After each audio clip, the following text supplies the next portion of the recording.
നമസ്കാരം, എല്ലാവർക്കും ദ വേവിലേക്ക് വീണ്ടും സ്വാഗതം. MCU Phase 4ന്റെ തുടക്കമായി 2020 വരാനിരുന്ന സിനിമയാണ് ബ്ലാക്ക് വിഡോ.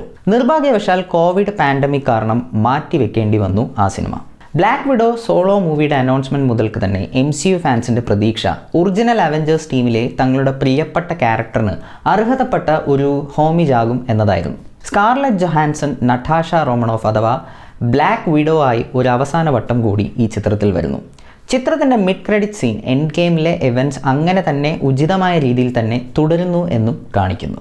ചിത്രത്തിലേക്ക് വരുമ്പോൾ സിവിൽ വാറിലെ ഇവൻറ്റ്സിന് ശേഷമാണ് സിനിമ തുടങ്ങുന്നത്. നട്ടാഷ സൊക്കോവിയ അക്കോർഡ്സ് ലംഘിച്ച ഒരു അഭയാർത്ഥിയാണ്. നാടകീയമായ ചില മുഹൂർത്തങ്ങൾക്ക് ശേഷം നട്ടാഷ അവളുടെ അകന്നുപോയ കുടുംബവുമായി ഒന്നിക്കുകയാണ്. കുറെ കൂടി വ്യക്തമായി പറഞ്ഞാൽ നട്ടാഷ കുട്ടിയായിരിക്കുമ്പോൾ റഷ്യൻ ബോസ് ഡ്രേക്കോവ് കെട്ടിച്ചമച്ച തനിക്ക് വേണ്ടി ജോലി ചെയ്യുന്ന ഒരു ഫാമിലി. നട്ടാഷയ്ക്ക് ഇപ്പോൾ നേരിടേണ്ടത് ഷീൽഡിൽ ചേരുന്നതിന് മുൻപ് നശിപ്പിക്കപ്പെട്ടു എന്ന് കരുതപ്പെടുന്ന ആ പഴയ ശത്രുവിനെയും റെഡ് റൂമുമാണ്. ജനറൽ റോസിൽ നിന്ന് രക്ഷപ്പെടുമ്പോൾ മറ്റൊരു പുതിയ കുഴപ്പത്തിൽ അകപ്പെടുന്ന ബാഡ് ആസ് റോഗ് ഏജൻ്റായുള്ള സ്കാർലെറ്റ് ജോഹാൻസന്റെ പ്രകടനം എടുത്തു പറയേണ്ട ഒന്ന് തന്നെയാണ്. അതോറിറ്റീസിൻ്റെ കണ്ണു വെട്ടിച്ച് നടക്കാനുള്ള നട്ടാഷയുടെ പ്രാവീണ്യം ഒരിക്കൽ കൂടി ഓപ്പണിംഗ് സീക്വൻസിൽ വെളിവാകുന്നുണ്ട്. ഫ്ലോറൻസ് പ്യൂഗ് അവതരിപ്പിക്കുന്ന എലേന എന്ന വേഷവും ശ്രദ്ധേയമായ ഒന്ന് തന്നെയാണ്. നട്ടാഷയേക്കാൾ കുറേ കൂടി ഡെലിക്കേറ്റ് ആയാണ് അവരുടെ കഥാപാത്ര സൃഷ്ടി. ചെറുപ്പത്തിൽ നേരിട്ട ദുരനുഭവങ്ങളുടെ മുറിവുകൾ ഉണങ്ങാത്ത ഒരു കഥാപാത്രം. രണ്ട് വിഡോസും പക്ഷേ തങ്ങളുടെ ഓപ്പറേഷൻസിൽ ട്രിക്കിയറും ഗ്രിറ്റിയുമാണെന്ന് കാണാൻ കഴിയും. ഡേവിഡ് ഹാർബറിൻ്റെ അലക്സി അല്ലെങ്കിൽ റെഡ് ഗാർഡിയൻ ക്യാപ്റ്റൻ അമേരിക്കയുടെ ഒരു റഷ്യൻ കൗണ്ടർ പാർട്ടാണ്. എന്നാൽ അതിൽ നിന്നും വിരുദ്ധമായി ഇവിടെ കഥാപാത്രം കുറെ കൂടി amusing and സ്ലോപ്പിയാണ്. Technically top notch ആയ ചിത്രത്തിൻ്റെ ആക്ഷൻ സെറ്റ് പീസസ് എടുത്തു പറയേണ്ടവയാണ്. എങ്കിൽ തന്നെയും ക്ലൈമാക്സ് സീക്വൻസുകളിൽ കുറച്ച് അവിശ്വസനീയമായ ഒരു രീതിയിലാണ് ചെയ്തിരിക്കുന്നത്. ഓവർ ദ ടോപ്പായി പോകുന്നുണ്ട് അവിടെ.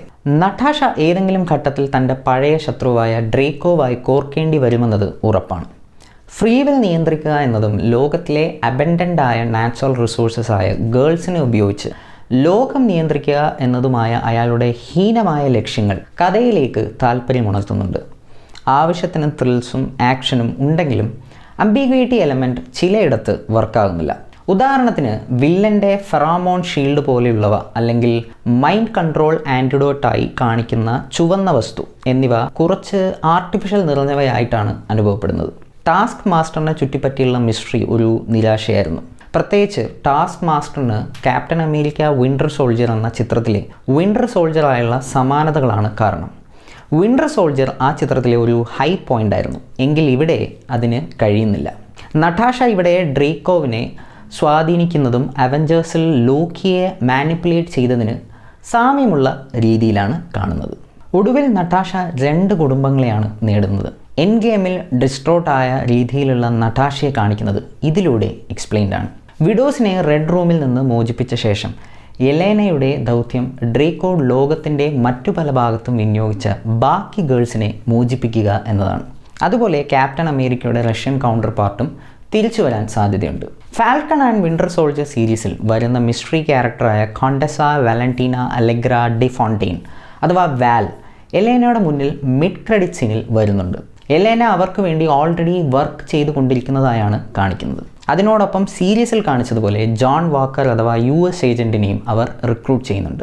ഒരു പാരലൽ അവഞ്ചേഴ്സ് ടീം മറ്റൊരു രഹസ്യ ഓർഗനൈസേഷന് കീഴിൽ ഒരുങ്ങുന്നു എന്ന സൂചനയാകാം ഇത്. മൊത്തത്തിൽ റെഡ് റൂമിനെ നശിപ്പിക്കുകയും അതുവഴി വിഡോസ് ആകാൻ ട്രെയിൻ ചെയ്യപ്പെട്ട കുട്ടികളെ മോചിപ്പിക്കുകയും ചെയ്യുന്നതിലൂടെ നട്ടാഷ തൻ്റെ ഭൂതകാലത്തിനോട് സന്ധി ചെയ്തതായി കാണിക്കുന്നു.